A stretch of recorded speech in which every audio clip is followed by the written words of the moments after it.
Musicians Institute Guitarcraft Program, sponsor of Fox 17 Rock and Review. Welcome to the Rock and Review. I'm so thrilled to have on Maggie Rose. I'm sure you already know about her or have heard her great songs. She's touted by CMT, obviously Rolling Stone. Also, let's see, emerging artist with YouTube. Yes. USA Today. I could go on and on and on. Well, thank you. You know, and it's so funny, we were talking before we came down to the studio, Maggie, to where, you know, I loved your past songs that you've done, and you've had, you know, hits, you know, that have been on NFL and all this great stuff. But the new album that just came out in September changed the whole thing. I think it's some of your best work. It's so soulful. Thank you. I happen to think it's my best work yet, too. That's the point, right? We should always be evolving and changing.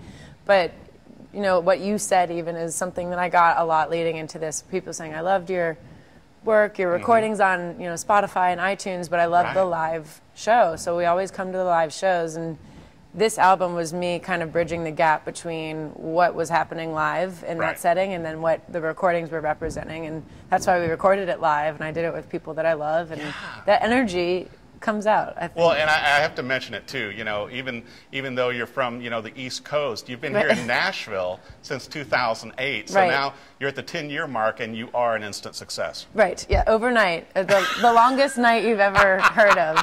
But yes, I'm on the 10-year plan, and a lot of people say Nashville is a 10-year town, and when I had been here for 4 years, I was like, that's just unfathomable. But it's true, you need those relationships and those experiences to write great music and make great music and know what you want to sound like. And I think that every artist should be granted that opportunity to have that time to season themselves and know who they want to be, and that's when you really contribute your best work. Well, and I think also, you know, it's extended to the depth of your voice and your music, and like you were talking to with Them Vibes, your backing band, 13-piece backing band. Right, well, Them Vibes, it's actually cool. It's very Nashville, the configuration of this record, because they're friends of mine, and I wrote a bulk of these songs with them. But then we also had members of my touring band, like Sarah Tomek, who's been my drummer for 6 years. Yeah, and she also plays with a little band with Steven Tyler. Yes, yeah, she's pretty good.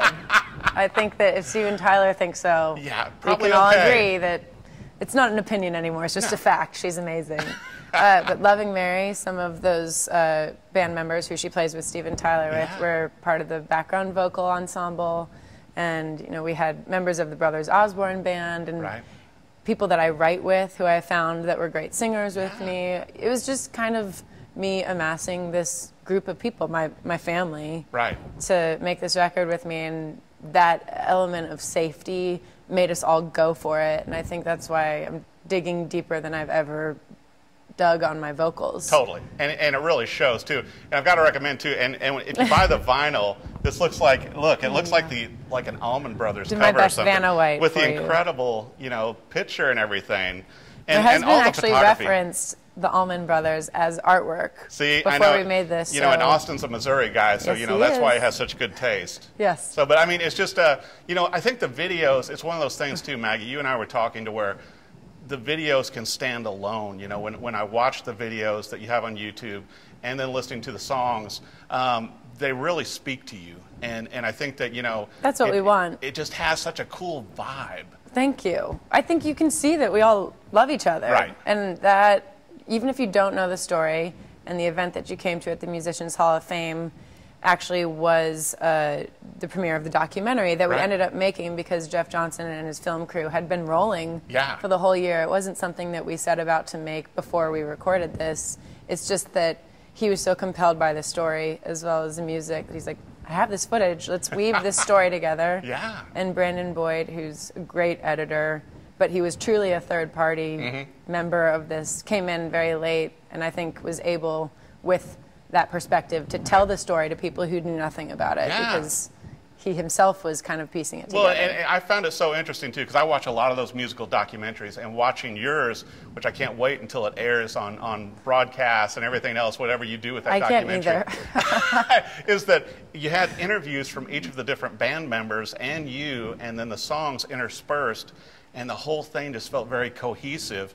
And I really came out of the little theater there feeling I had a much better understanding, because I knew your previous work and I was learning about your new work. But you know, when I reached out to your husband Austin a year or so ago, he's like, wait up, man, we're working on a lot of stuff. Right. And I'm like going, okay. And then, you know, and there was radio silence until this. Right. Well, we wanted to really take control of this narrative, especially because I'm not new to town. I've been releasing music for so long. I wanted to not only do a musical storytelling of this album, but I also wanted to give people a little bit of an explanation of what led me to this. Right. You know, forces out of my control, and then also things that I had always wanted to do and finally had the opportunity because I was independent. Right. So it was nice to be able to tell that story. But I think for people who have heard the album a million times, by the time that they do see this documentary, they'll want to go back because they'll know these characters that are part of this collaboration. And that's the thing, they really are characters. They I are. mean, you know, it's like, you know, Brother Love. That's exactly who I was thinking of. They're all, you know, all of the people in your band, you know, and I spoke with some of them after the show, but they're all bigger than life. They are. You know, and so it blends well with you. And it lended me such a vitality.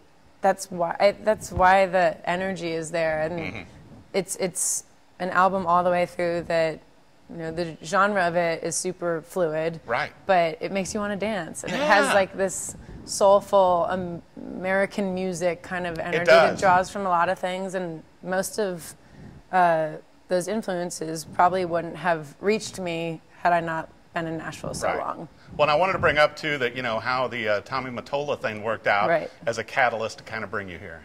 I mean, he certainly was a catalyst. I think he's such a big name in the industry, especially when I moved here in 2008. And I kind of call it the placebo effect because his role in my career hasn't been super substantial, but he was a validator for me to move here. He facilitated my first record deal with Universal. Yeah. I was 19. I knew nothing. I couldn't have been greener. Yeah. But and now that you're 21. I wonder, had I not had that 21. I've evolved very rapidly.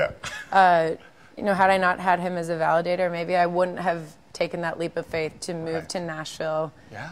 But that would have been a huge mistake. Totally. So I'm glad that I had someone to kind of, you know. Well, you know, I was going to bring up too, Maggie, to where, you know, you guys are so well known for your live shows, you know, and the videos and everything of that, to where, you know, anytime you play here in Nashville, and obviously you do a lot of charity work, you also perform for the military and stuff like that too, to where, you know, you and your band are just known for putting on great live shows.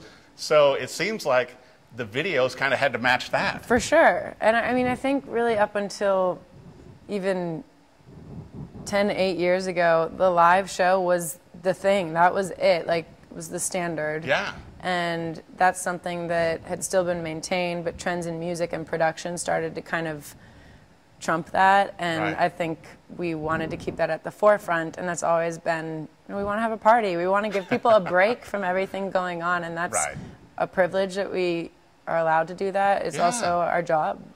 Well, and also you're with Starstruck now. Yes. And I know that has been some new latitude, and you introduced people. We actually released it at Starstruck Records, which is cool. It's something that they sort of helped form around this album because we've been doing it independently. My husband's a manager there. Narvel Blackstock, the president of Starstruck, manages me with Austin. I recorded it at their beautiful studios in the gallery.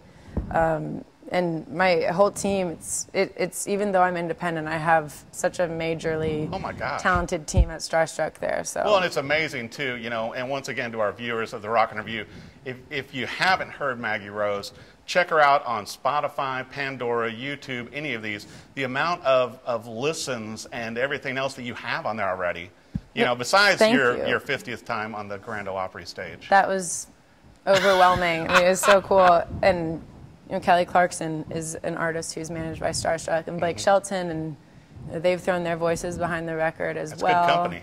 Not on the record, but their support behind the record, and you know, people that registers. It's kind of cool if you just do what you want to do. People will. They're very smart. The audience is smart, and they can tell when you're having fun and when you're being true to yourself.